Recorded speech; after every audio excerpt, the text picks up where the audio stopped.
Why did the Netherlands put a flight cap on its major airport? And what's in the UK's new energy security bill? Welcome to the Climate Recap from the Beckisphere Climate Corner, your go-to place for international and US-based climate news. I'm Becky Hogue, a science writer.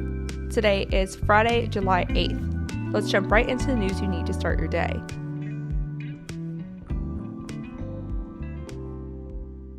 Let's start with a climate study.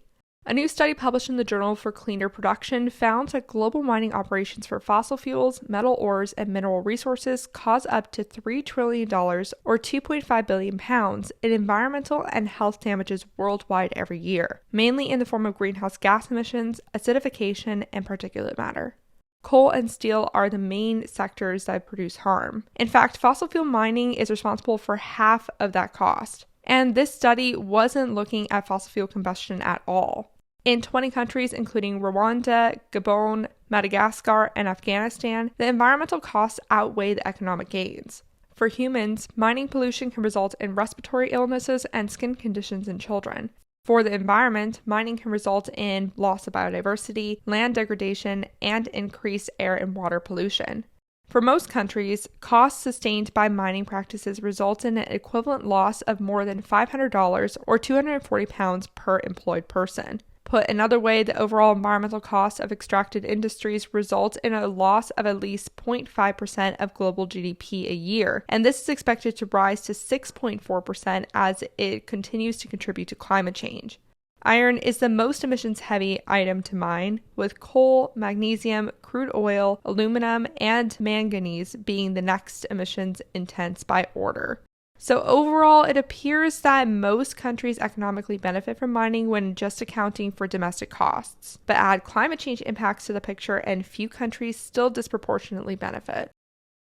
Now on to some climate victories. The Netherlands just announced that their Schiphol airport will limit how many flights it accepts to 440,000 a year, which is a 12% decrease from 2019 numbers. This is huge because it's the world's first cap on flights, and it's happening at the third busiest airport in Europe. The Dutch government is doing this to restore, quote, the balance between a well-operating international airport, the business climate, and the interests of a better and healthier living environment. The airport has been struggling with staffing shortages since the beginning of the pandemic, so that's a big reason why the cap has been put in place. But another reason is to reduce greenhouse gas emissions. Another transportation emissions reduction mechanism the country recently did was lower the nation's maximum driving speed to 62 miles per hour or 100 kilometers per hour. Slowing down reduces nitrous oxide emissions, which is the third most potent greenhouse gas after carbon dioxide and methane. Okay, I know there's a lot going on right now in the UK, but here's some pieces of good news that have quietly happened on the side.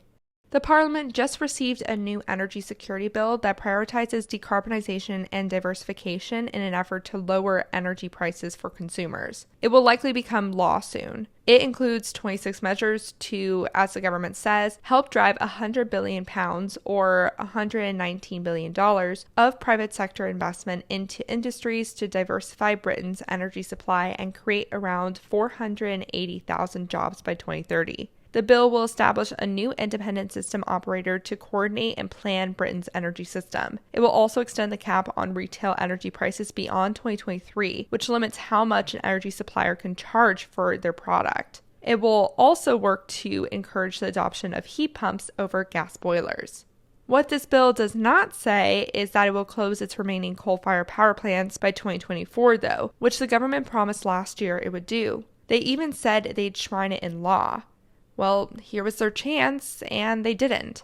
A spokesperson for the Department for Business, Energy, and Industrial Strategy said the government remains committed to the 2024 target. But on Wednesday, Drax Group plc said it would keep its last two coal units active past a shutdown scheduled for September, at the request of the Energy Secretary. There's also still no new news on whether the Cumbria coal mine project will get the go-ahead.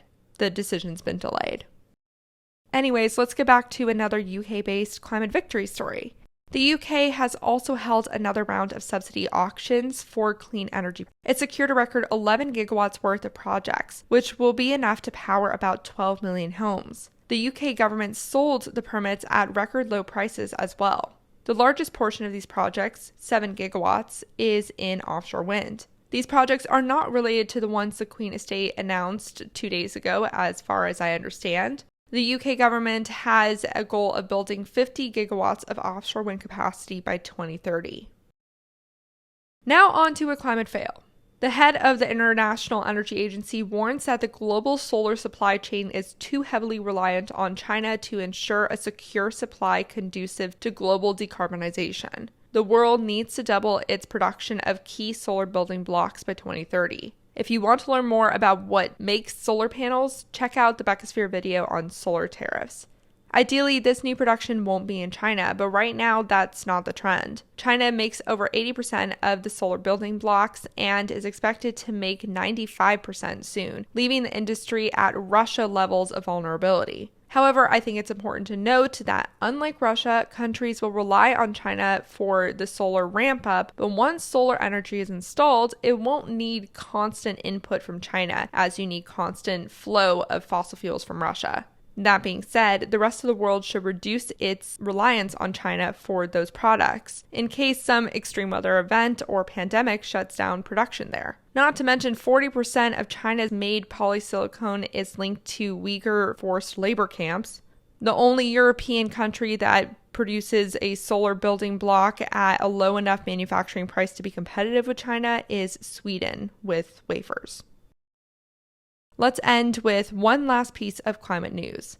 The French government announced it will nationalize the utility company EDF, which is one of the largest utility companies in Europe and pivotal to the country's nuclear plans. The state already owns 84% of the company, but fully owning it will allow France to restructure the debt-ridden company to work better.